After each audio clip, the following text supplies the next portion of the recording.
I had Will Young in here who came out around 2005, really early days, the pop singer.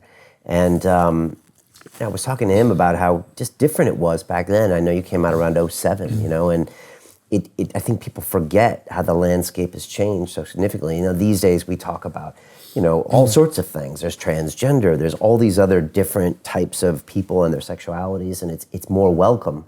Like you said, this young man you spoke about, it's hard to believe that his parents would have that reaction in this day and age, but you did this 10 years earlier, where the world wasn't as progressive.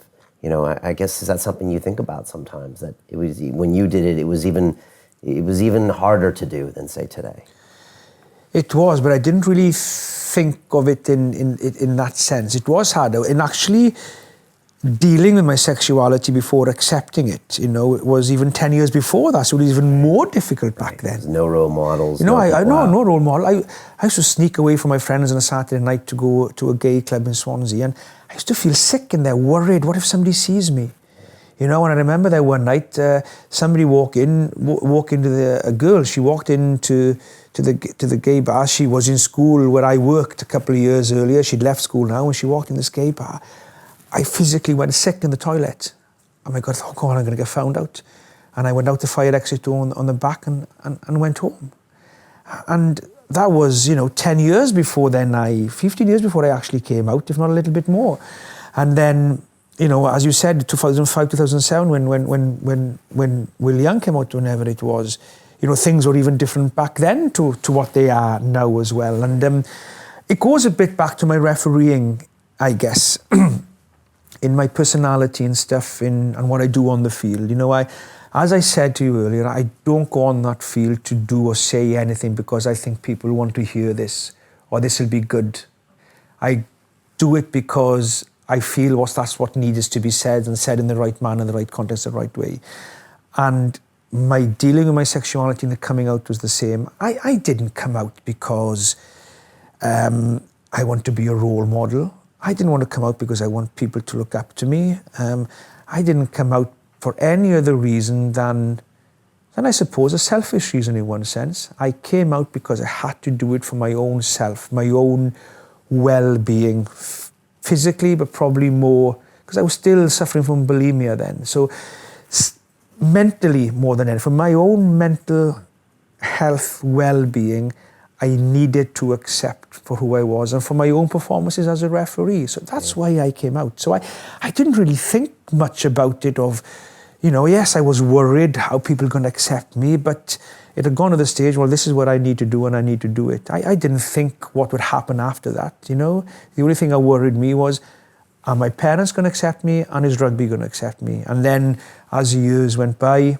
the amount of people that have sent me written letters from parents, from young people, older people, messages on Facebook and direct messages on Twitter and stuff like that, and people who come up to you in the street or on a night out and have said, look, you'll never believe how much your story has helped me, because I went through what you were going through, not always with the sexuality, but dealing with mental health issues and depressions and stuff like that. And then, I don't sit here now and think, I did that because I want people to come up and tell me that. I just did it because it was right for me at the time. And by doing that, it has obviously helped other people. And I don't go around, I haven't come here today to speak to you about personal things in my life, dark times in my life, because, I want people to say how wonderful that was.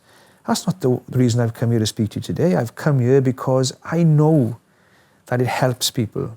I know as well, unfortunately, it hasn't helped people, because even when there's, people I've spoken to, and people that I know but haven't spoken to me about it, people I know who've taken their own lives. So there's a lot of people it hasn't helped, but there's a lot of people it has helped as well. And, talking about this is not easy. It's difficult, churning up these very, very personal things to put it out there for anybody in the world, in one sense today, to know about Nigel Owens and what he's been through, and to comment on it.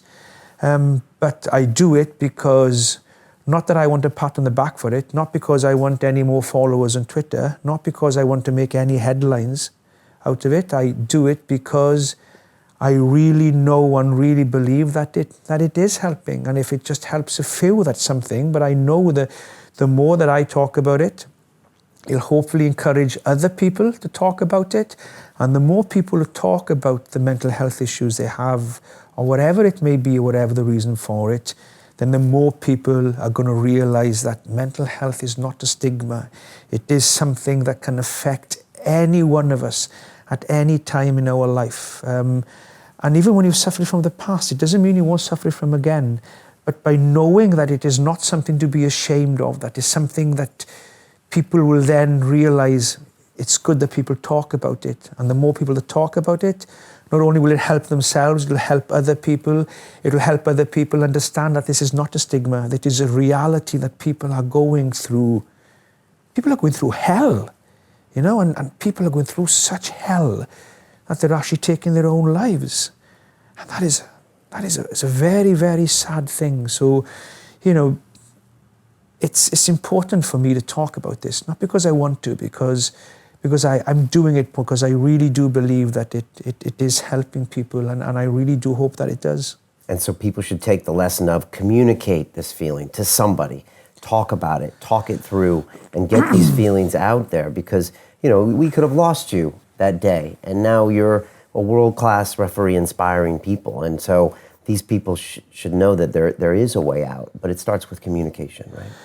Communication, I think, is the key of a lot of things. You know, Yeah. probably communication is one of the key Relationships, things. everything, right? Everything, yeah. You know, Yeah. one of the key things in my refereeing is my communication. Whether some people don't like it, but it's what's made me who I am today, and the success I've had in refereeing, and the respect I've earned, and the respect I give to people in the game. Relationships, communications, trust, honesty, integrity, you know. All this is hugely important, and at the key of everything is communication. And sometimes people will comment on something that I've done or said by reading a headline or reading what's written down there. And they take in the total different context of what it's meant. I never like having a conversation with somebody via email or via text. If I've got something to say to somebody, whether it's, you know, a pat on the back and encourage somebody and say well done, and to acknowledge something that somebody's done well, or whether it's to tell somebody, if I'm doing some coaching with some referee, to tell him, look, you know, that wasn't good enough. You always should have the communication, speak to people, pick up the phone and have the conversation, because when you write something down on an email or a piece of paper or a text, the person reading that will read it in the way that they want to read it, and maybe read in a total different way than what you mean by it. And so communication, I think, is the key to pretty much every door, in sport, in the workplace, and in life. Communicate to people, speak to people, you know, and that is, I think, the most important thing to get over any sort of mental health issues you have, or any depression, or anything you are worried about. To get over that is to talk about it. It is the old saying, you know, that everybody is quite familiar with, and everybody probably says it from time to time. It's good to talk. Believe me, it is good to talk. You've got me thinking about all the relationships in my life and how much I need to go talk to them more. So, you know, thank you for that. Continue watching this fascinating conversation for free by clicking on the link below to visit our website, learn from the best minds in the world, and connect with a community of passionate people building the best versions of themselves. Just click on the link below, and I'll see you on the inside.